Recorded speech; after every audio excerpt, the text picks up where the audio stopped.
so that our young people will understand what happened in the time of Woodson, for an example, in the 1920s. What happened with the civil rights movement? What is happening today in terms of the Black Lives Matter movement and our efforts to advance black rights, black freedom to another level. Just a wider range of knowledge and information about the African experience. Exactly. Because the African American experience has been different from any other experience in America. Exactly. It is a unique experience. And I think Carter Woodson recognized that. And this is why he started Negro History Week. And this is why we celebrate Black History Month today. We're talking about a unique experience of people who have experienced oppression, in a unique way, and are people who are struggling for freedom in a unique way. And that continues, of course, in the 21st century. And of course, if you took that particular aspect out of American history, you would really have a different American history. What would American history be without the existence of the African in America, the African experience in America? There would have been no slavery. That would be, and some of the great issues that we're talking about today, you know, the 13th, 14th, and 15th Amendment. Blacks have been a part of every major turning point in American history. We've contributed so much to the artistic life of the nation, to the agricultural life of the nation, to the spiritual life of the nation. And I think Carter G. Woodson was right. Celebrating black history, affirming black history, accepting black history is essential not only to the spiritual, psychological, political survival of black people, it's essential to the spiritual, the psychological, and the intellectual survival of the nation, I think.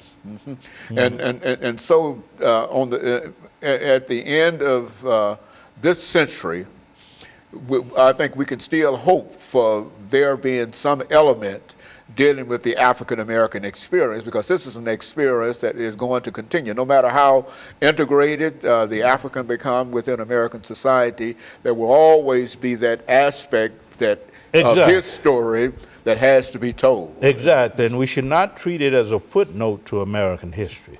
And that's been the problem, I think, with so much of our history of America, is that blacks are treated as a footnote, that you get distorted and stereotypical images of blacks in that history. And I think we need to get beyond that. And once we get beyond that, then we can celebrate American history. We could have an American history department instead of an African American history department, and et cetera. But Dr. Baldwin, I believe that as a representative in a real sense of one scholarly aspect of the African American experience, because in a real sense, you really follow Carter G. Woodson and W.E.B. Du Bois and others in terms of the kind of work that you're doing and the kind of writing that you're doing. And I think that as we were inspired by the African slave trade or by Woodson's book, Education of the Negro, and et cetera, a large number of other young individuals that are coming along today, when they look at Martin Luther King, are inspired by some of the things that you've said and some of the things that you've written.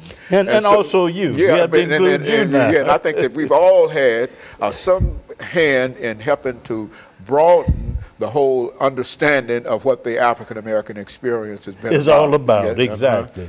And I think you're quite right at that. You, myself, so many others who are making these great contributions today to the understanding of black history and black culture. We are all a part of the legacy of Carter G. Woodson and W.E.B. Du Bois. That's right. We're standing on their shoulders. We're advancing the kind of scholarship that they were interested in pursuing and getting across not only to the nation but to the world. What would they have done and what achievements would they have made had they had at their disposal the tools that we have to work with today? I wouldn't venture to make an assessment of that. I think if they had exposure to the kind of resources that we have today, their contributions would have been endless. They would have. Would have been endless. But we have to look to them as pioneers. Pioneers, that's right. And look at ourselves as picking up the torch and carrying it forward.